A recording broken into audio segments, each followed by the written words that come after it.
तो देखिए बेटा, आपका जो नया सिलेबस बना हुआ है क्लास 9th का, उसमें आपका 3 चैप्टर्स आपके क्या हुए हैं, ऐड हुए हैं। तो इसमें जो चैप्टर्स ऐड हुए हैं, एक आपका कोऑर्डिनेट ज्योमेट्री ऐड हुआ है, और आपका चैप्टर ऐड हुए हैं सीक्वेंस एंड प्रोग्रेशन ऐड हुए हैं, और उसके बाद आपका इंट्रोडक्शन टू प्रोबेबिलिटी ऐड हुआ है। तो देखिए, आपको हम इसमें थोड़ा सा आपको इसके बारे में बताते हैं, क्योंकि आपका ये जो कोऑर्डिनेट ज्योमेट्री अभी तक ये क्लास 10th में रहता था।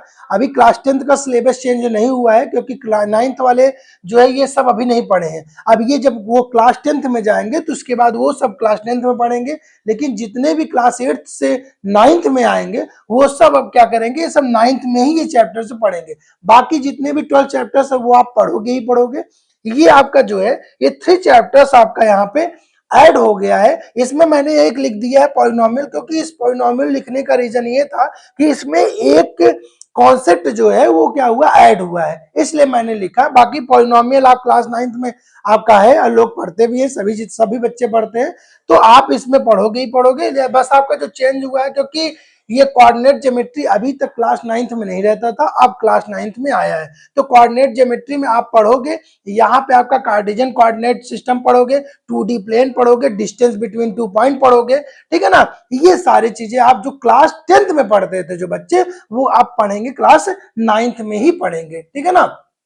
और देखिए, अगर हम ध्यान से देखेंगे पॉलिनोमियल, पॉलिनोमियल में आपका एक आपका कॉन्सेप्ट आपका चेंज, मतलब यहाँ पे आपका ऐड हुआ है, जो आपका है slope and y intercept of line y equal to ax plus b. आपको एक चीज बता दें, यहाँ पे ये जो ऐड हुआ है ये क्लास 11th में भी बच्चे पढ़ते हैं।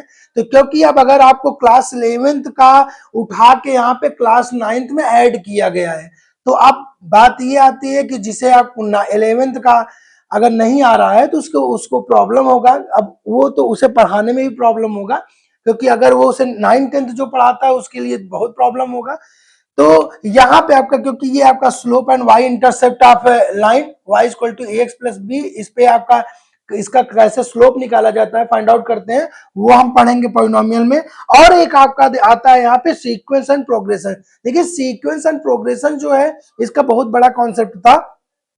ये आपका पहले 10th में रहता था, 10th में अभी भी है, ठीक है ना, क्योंकि अभी क्लास 10th वाले तो जो अब अभी इस साल पढ़ेंगे ही पढ़ेंगे, लेकिन जो 9th वाले हैं वो अब पढ़ेंगे। और अभी तक क्लास 10th में सिर्फ और सिर्फ एपी रहता था। एपी मीन्स आपका अर्थमेटिक प्रोग्रेशन रहता था, लेकिन अब क्या हुआ है, अब चेंज हो गया है, और क्लास 9th में एपी के साथ साथ जीपी भी इसका भाई भी है, और वो आपका ज्योमेट्रिक प्रोग्रेशन है। आपका ये ज्योमेट्रिक प्रोग्रेशन सिर्फ और सिर्फ क्लास 11th में रहता था।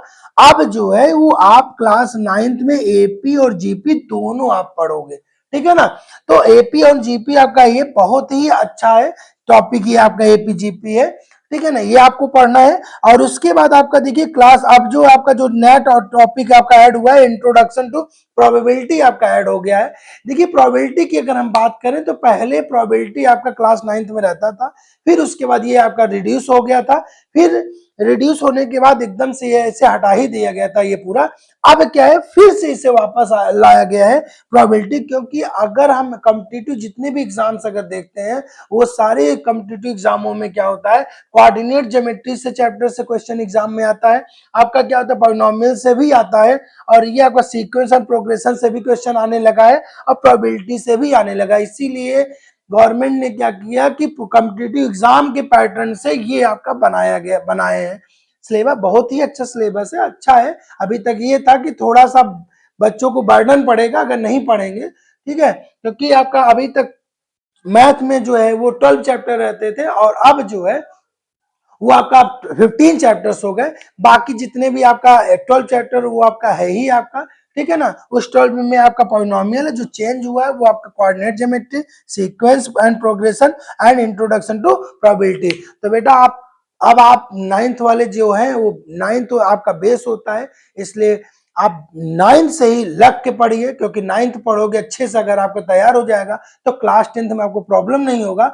और मैं इसी आज चैनल पे क्या करूंगा, क्लास 9th का पूरा यूट्यूब पे फ्री ऑफ कॉस्ट पढ़ाऊंगा, कहीं कोई चार्ज नहीं लेंगे, ठीक है ना। बस मेरे चैनल पे आप बने रहिए, और जो मैं आपको बस आपका एक नया वीडियो अब स्टार्ट होगा, और पूरा लेक्चर मैं पूरा क्लास 9th का 1 से लेकर 15 चैप्टर से जितने हैं सबका सब फ्री ऑफ कॉस्ट मैं इसी यूट्यूब पे पढ़ाऊंगा। ठीक है, तो बस मेरे चैनल को सब्सक्राइब कर लीजिए। ठीक है, बस आज के लिए इतना ही। Thank you.